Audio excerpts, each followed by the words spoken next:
हाम्रो सुल्टी राजाले चाहिँ के भन्छ माछाको चटपटे मासुको चटपटे बनाउँछ है।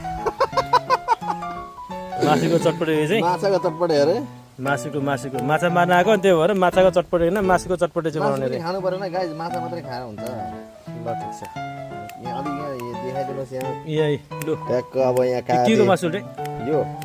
यो पोर्क हो। हजुर पोर्क बिबिक्यू हामीले गरिसकेको छ। अब यहाँ म पक्ने यहाँ छैन म यहाँ हाल्छु एकछिन। यसलाई चाहिँ हाल्नुपर्ने हुन्छ, मासु सफ्ट एकदम नरम टिन्डर भएको छ यसलाई। हजुर यसलाई त्यस्तै हेर्नु त लु। ल ठिक छ। ल मोल्नु पर्यो नि यहाँ टक्क लाएर म्यारिनेसन सबै भइसकेको छ गाइस। धनियाँ प्याज खोर्सानी ट्याक्क लाएर हालिसकेको छ हामीले। ओहो दाइ हुन्छ।